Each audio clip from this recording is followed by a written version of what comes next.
नमस्कार मित्रांनो. विचार करा, तुमच्या जमिनीची नोंदणी दुसऱ्या कोणी बनावट व्यक्तीने केली तर? किंवा एखादी मृत व्यक्ती जिवंत दाखवून तुमची जमीन विकली गेली तर? किंवा तुमच्या कुटुंबातील तुमचा हिस्सा तुम्हाला न सांगता परस्पर विकला गेला तर? हो, आणि आता महाराष्ट्र शासनाने एक जिल्हा एक नोंदणी अंतर्गत जो अत्यंत महत्वाचा निर्णय घेतलाय ना, त्यात हे असेच काही अत्यंत गंभीर प्रकार समोर आलेत. म्हणूनच महसूल गाव गप्पा या आपल्या चॅनलवरील आजची ही सखोल चर्चा शेवटपर्यंत नक्की ऐका, कारण ही माहिती प्रत्येक शेतकरी, जमीन मालक, खरेदीदार आणि सर्वसामान्य नागरिकासाठी खूप म्हणजे खूपच महत्वाची आहे. अगदी बरोबर.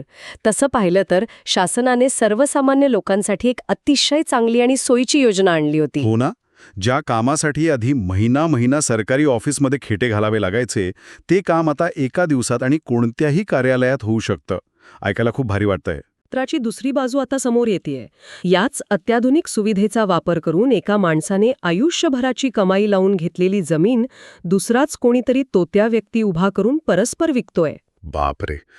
म्हणजे हे एखाद्या सस्पेन्स थ्रिलर सिनेमातल्या कथेसारखं वाटतंय मला. पण हे आपल्याच राज्यातलं वास्तव आहे. दुर्दैवाने हो. आणि हे केवळ धक्कादायक नाही, तर प्रशासकीय व्यवस्थेच्या एका मोठ्या त्रुटीकडे बोट दाखवतं.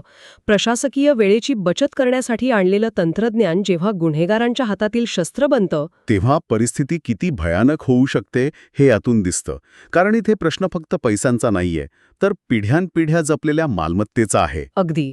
म्हणूनच आज आपण महाराष्ट्र शासनाच्या महसूल व वन विभागाने 6 जून 2025 रोजी काढलेल्या एका अत्यंत सविस्तर परिपत्रकाचं विश्लेषण करणार आहोत. हे जमिनीचे दस्त आणि नोंदणी याविषयी आहे. बरोबर.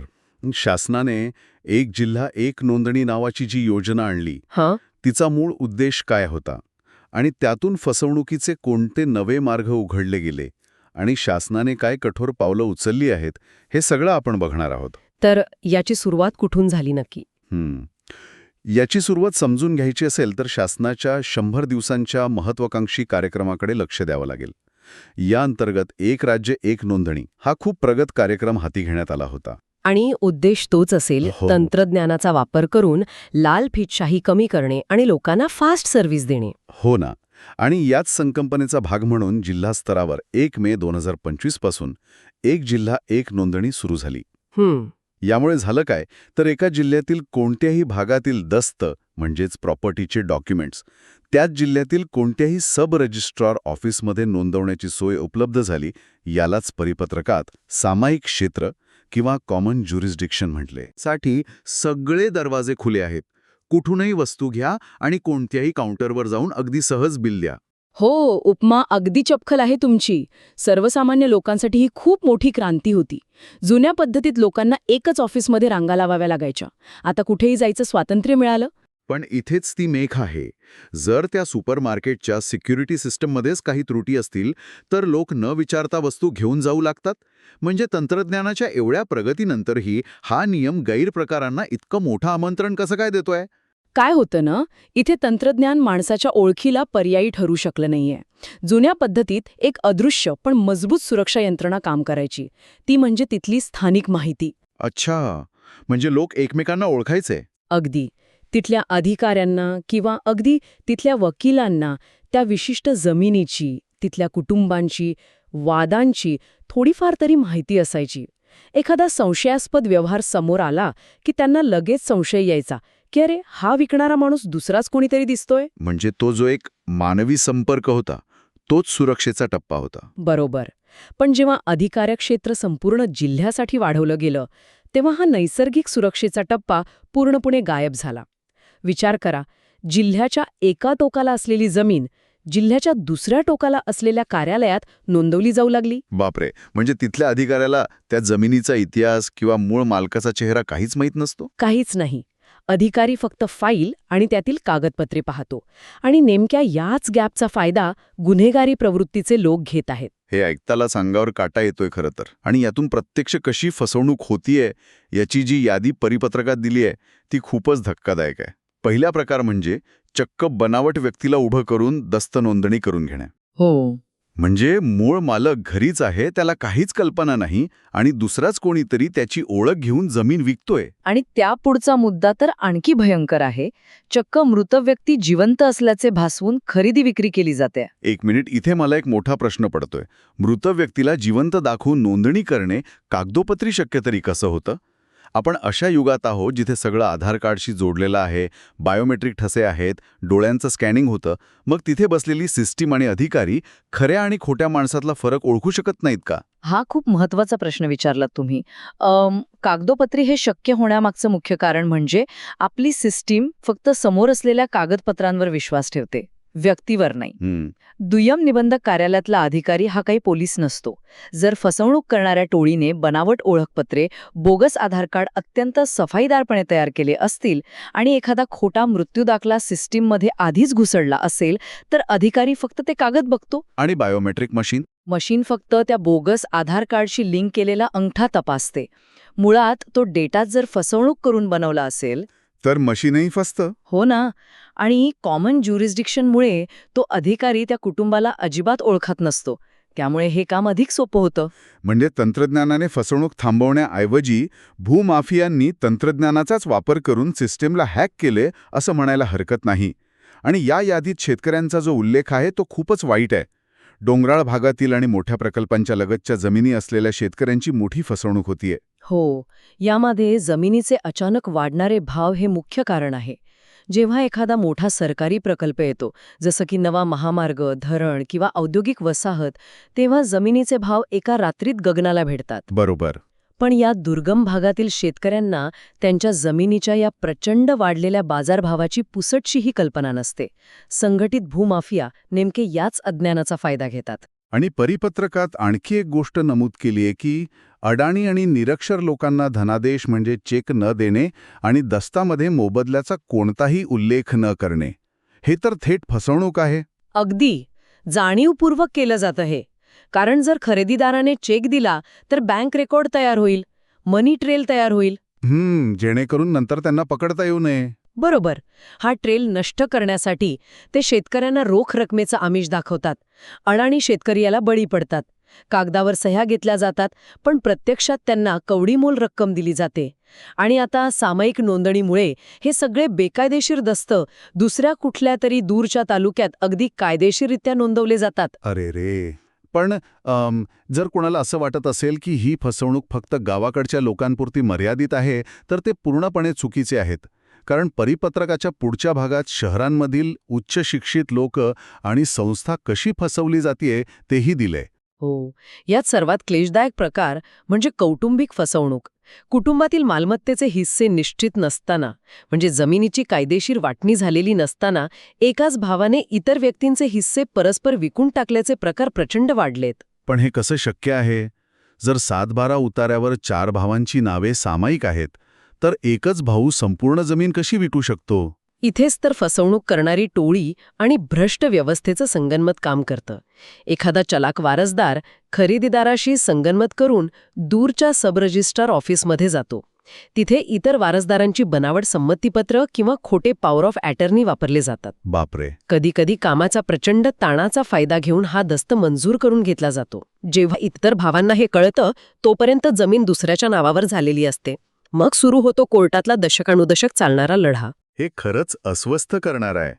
आणि शहरांमधलं चित्र तर याहूनही गुंतागुंतीचं आहे. सामायिक मालकीच्या इमारतींमध्ये एकाच हिस्सेदाराने परस्पर लीज डीड करणे आणि रेडासारख्या अतिशय कडक कायद्यालाही हडताळ फासला जातोय. परिपत्रकात लिहिलंय की रेरा नोंदणी नसणारे बेकायदा बांधकामातील फ्लॅट्स आणि प्लॉट्स यांचीही दस्त नोंदणी सर्रास केली जातीये. खरं तर रेरा हा कायदा ग्राहकांच्या संरक्षणासाठी बनवला गेलाय. जर एखादा बिल्डर किंवा प्रकल्प रेरा अंतर्गत रजिस्टर नसेल, तर त्या फ्लॅटची विक्री करणं पूर्णपणे बेकायदेशीर असते. अशा प्रकल्पांना नोंदणीच देऊ नये असा स्पष्ट नियम आहे. मग हे बेकायदा फ्लॅट्स नोंदवले कसे जातात? अधिकारी तपासत नाहीत का? विकासकांकडून अत्यंत हुशारीने पळवाटा शोधल्या जातात बघा. ते काय करतात, दस्तामध्ये मालमत्तेचे स्वरूप बदलून दाखवतात. म्हणजे तो फ्लॅट म्हणून न दाखवता केवळ एक व्यावसायिक गाळा किंवा साधी इमारत म्हणून नोंदवतात. अच्छा. जेणेकरून रेराचे नियम तिथे लागू होणार नाहीत असं भासवलं जातं. अगदी बरोबर. खरेदी करणारा सर्वसामान्य माणूस ही कायदेशीर गुंतागुंत समजत नाही. त्याला फक्त घर हवं असतं. आणि अधिकारी वर्ग कधी कागदपत्रांच्या झंझाळात तर कधी संगनमताने हे दस्तमंजूर करतात. याचा फटका नंतर त्या ग्राहकाला बसतो, जेव्हा घरावर कर्ज मिळत नाही. हे तर थेट सिस्टीमचंच अपयश आहे. आणि मला सर्वात मोठा धक्का बसला तो परिपत्रकातील 7व्या आणि 8व्या मुद्द्यावर.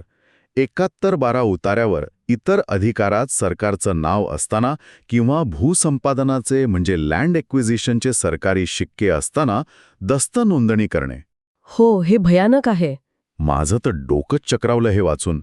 जर 7-12वर स्पष्टपणे सरकारचं नाव छापलेलं आहे, तर मग सब रजिस्टर ऑफिसमध्ये अशी विक्री मंजूरच कशी होऊ शकते? ही तर शासनाने स्वतःच्याच पायावर कुऱ्हाड मारल्यासारखं आहे. तुमचा हा मुद्दा अगदी रास्त आहे. जेव्हा सरकारी कागदपत्रांवर स्पष्ट निर्बंध असतात तेव्हा तो व्यवहार होऊच शकत नाही. दुय्यम निबंधक हा शासनाचाच प्रतिनिधी असतो. तरी हे कसं होतं? यामागे 2 मुख्य कारणे असू शकतात. पहिलं म्हणजे कामाचा प्रचंड ताण. रोज शेकडो दस्त समोर येत असताना कागदपत्रांची केवळ वरवरची तपासणी करून शिक्के मारण्याची सवय लागणे. आणि दुसरं कारण, मला वाटतं ते जास्त गंभीर असेल. दुसरं आणि अधिक भयंकर कारण म्हणजे भ्रष्ट मार्ग आणि भूमाफियांचा दबाव. अनेकदा सरकारी जमिनी मुक्याच्या ठिकाणी असतात. त्यांचे भाव करोडोंमध्ये असतात. तिथे नियम बाजूला ठेवून डोळेझाक करून दस्त नोंदणी केली जाते. यामुळे थेट राज्याच्या तिजोरीवर दरोडा पडतोय. आणि या भ्रष्टाचाराची व्याप्ती थेट देवाच्या दारापर्यंत पोहोचली आहे.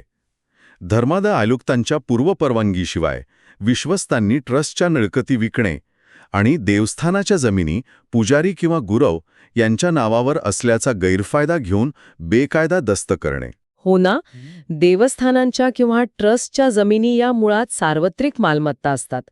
कोणत्याही ट्रस्टची जमीन विकायची असेल तर चॅरिटी कमिशनरची कायदेशीर परवानगी आवश्यक असते. विश्वस्त किंवा पुजारी हे त्या जमिनींचे मालक नसतात. ते केवळ रखवालदार असतात. पण मग सामायिक क्षेत्राच्या सुविधेचा इथे कसा गैरवापर होतो? कारण सामायिक क्षेत्रामुळे हे लोक ती जमीन घेऊन जिल्ह्याच्या दुसऱ्या टोकाला असलेल्या कार्यालयात जातात. तिथल्या अधिकाऱ्याला माहीत नसतं की ही जमीन एका प्रसिद्ध मंदिराची आहे. आणि जर 7-12 उतार्यावर पुजाऱ्याचं नाव केवळ वहिवाटदार म्हणून असेल तर अधिकारी त्या पुजाऱ्यालाच मालक समजून ती जमीन बिल्डरच्या नावावर करून देतो. परवानगी न घेता कोट्यावधींचा व्यवहार पूर्ण होतो. हे खरोखरच भयंकर आहे. आणि शहरी भागात हाऊसिंग सोसायटीमध्येही अशीच लूट सुरू आहे. बिल्डर आणि सोसायटीचे पदाधिकारी यांनी मिळून चक्क साईड मार्जिनची जागा, कॉमन पार्किंग, इमारतीचं बेसमेंट आणि चक्क टेरेस विकण्याचे दस्त केले आहेत. किंग, बेसमेंट किंवा टेरेस हे सर्व फ्लॅट ओनर्सच्या सामायिक मालकीचे असतात. ती बिल्डरची खाजगी मालमत्ता नसते. बरोबर.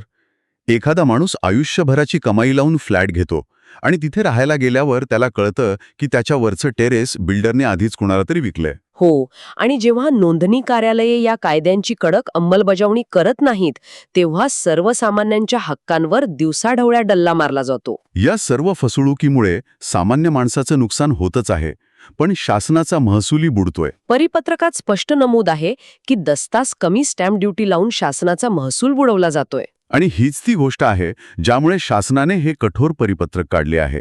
राज्याचा मोठा महसूल हा स्टॅम्प ड्युटीमधून येतो. खोटे व्यवहार झाले की शासनाची शेकडो कोटींची तिजोरी रिकामी राहते. म्हणूनच आता महसूल व वन विभागाने सर्व अधिकाऱ्यांसाठी अत्यंत कडक सूचना जारी केल्या आहेत. पहिली सूचना आहे की महाराष्ट्र मुद्रांक अधिनियम 1958 आणि नोंदणी अधिनियम 1908 मधील सर्व तरतुदींचे काटेकोर पालन करावे. हो, आणि गुन्हेगारी प्रवृत्तीच्या लोकांकडून लोकांची फसवणूक होणार नाही याची विशेष काळजी घेण्याचे निर्देश दिलेत. पण यातला सर्वात मोठा दणका म्हणजे कारवाईचा वेग. हो, यात स्पष्ट आदेश आहेत की नोंदणी अधिनियमातील कलम 82 व 83 नुसार फक्त 7 दिवसात गुन्हा दाखल करण्याची कारवाई करावी. हे कलम 82 आणि 83 नक्की काय आहेत हे थोडं सोप्या भाषेत सांगाल का? नक्कीच. सामान्यतः फसवणूक झाली की पीडित माणसाला पोलिसांकडे जावं लागतं. पण हे कलम थेट सब रजिस्ट्रार अधिकाऱ्याला असे अधिकार देतं की जर त्याच्यासमोर बोगस कागदपत्रे आली तर तो अधिकारी स्वतःहून त्या फसवणूक करणाऱ्या विरोधात FIR दाखल करू शकतो. अच्छा, म्हणजे अधिकाऱ्याकडेच कारवाईचे थेट अधिकार आहेत तर? होय, पण अनेकदा अधिकारी या भानगडीत पडत नाहीत. कोर्ट कचेऱ्या नको म्हणूनच शासनाने आता 7 दिवसांची मुदत घातली आहे. पण माझ्या मनात एक शंका येते. कागदावर हे उपाय खूप प्रभावी वाटतात. पण जर नोंदणी करणारे अधिकारीच भूमाफियांसोबत सामील असतील, तर त्यांच्याच विरोधात गुन्हा दाखल करण्याची हिंमत कोण दाखवणार? तुमची शंका रास्त आहे. पण इथेच शासनाने एक ब्रह्मास्त्र वापरलं आहे. जर या सूचनांचे उल्लंघन झाले तर संबंधित अधिकारी आणि कर्मचाऱ्यांवर महाराष्ट्र नागरी सेवा नियम 1979 नुसार थेट शिस्तभंगाची कडक कारवाई करण्यात येईल. आणि ही कारवाई एखाद्या सरकारी अधिकाऱ्यासाठी किती गंभीर असू शकते? ही कारवाई म्हणजे सर्वात मोठं दुःस्वप्न असतं. यात अधिकाऱ्याचे तत्काळ निलंबन म्हणजे सस्पेन्शन, वेतनवाढी रोखणे आणि आरोप सिद्ध झाल्यास थेट सेवेतून बडतर्फ करण्यासारख्या शिक्षा असतात. म्हणजे नोकरीत जाते थेट? हो, आणि त्यांची पेन्शनही धोक्यात येऊ शकते. हा जो धाक निर्माण केलाय ना, तो व्यवस्थित मोठी सुधारणा नक्की घडवेल. म्हणजे स्वतःची नोकरी वाचवण्यासाठी का होईना अधिकाऱ्यांना कडक तपासणी करावीच लागेल. हे सर्व विश्लेषण ऐकल्यानंतर एक जिल्हा एक नोंदणी योजनेमागचं गांभीर्य स्पष्ट होते. योजना खूप उत्तम होती, पण जिथे सोय असते तिथेच गैरफायदा घेणारे गुन्हेगारही सर्वात आधी पोचतात. या संपूर्ण चर्चेतून एक गोष्ट ठळकपणे समोर येते.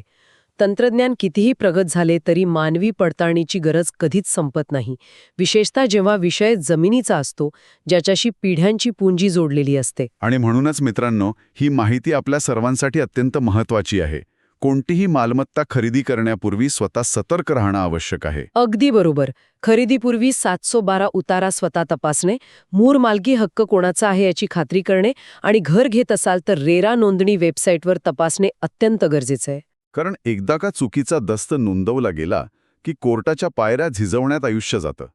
आर्थिक नुकसान तर होतच, पण संपूर्ण कुटुंबाला मानसिक त्रास सहन करावा लागतो.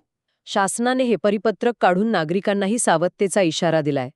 कायदे सुरक्षेसाठी असतात, पण त्याचा लाभ घेण्यासाठी आपण स्वतः जागरूक असणं गरजेचं आहे. आज आपण या परिपत्रकाच्या निमित्ताने प्रशासकीय व्यवस्थेतील पळवाटा आणि भूमाफियांची कार्यपद्धती सविस्तर समजून घेतली. पण हे थांबवण्याआधी मला एक विचार मांडायचा आहे. मगाशी आपण त्या तोतया व्यक्तीची चर्चा केली. हो, जिथे सिस्टमला बोगस कागदपत्रांच्या आधारे फसवले जाते. मग विचार करा श्रोते हो, जर एक राज्य एक नोंदणी सारखी आधुनिक डिजिटल यंत्रणा केवळ एखादं खोटं आधार कार्ड दाखवून इतक्या सहज फसवली जाऊ शकत असेल, तर भविष्यात आपण केवळ संगणकाच्या स्क्रीनवर दिसणाऱ्या हिरव्या टिकमार्कवर कसा विश्वास ठेवायचा? व्यवहारातील पारदर्शकता तपासण्यासाठी ब्लॉकचेनसारखं तंत्रज्ञान किंवा प्रत्यक्ष मानवी साक्ष काहीतरी वेगळं शोधावंच लागेल. खरंच, तंत्रज्ञान आपल्याला वेग देतं, पण ते सत्य ओळखू शकत नाही. सत्य शोधण्याची जबाबदारी आपली आणि व्यवस्थेचीच आहे. हा खूपच मार्मिक विचार आहे. याच विचारासोबत आपण महसूलगाव गप्पाची आजची ही सखोल चर्चा इथेच थांबूया. माहिती महत्त्वाची वाटली असेल तर चॅनलसोबत जोडलेले रहा. नवीन माहिती आणि विश्लेषणासह पुन्हा भेटू. तोपर्यंत सतर्क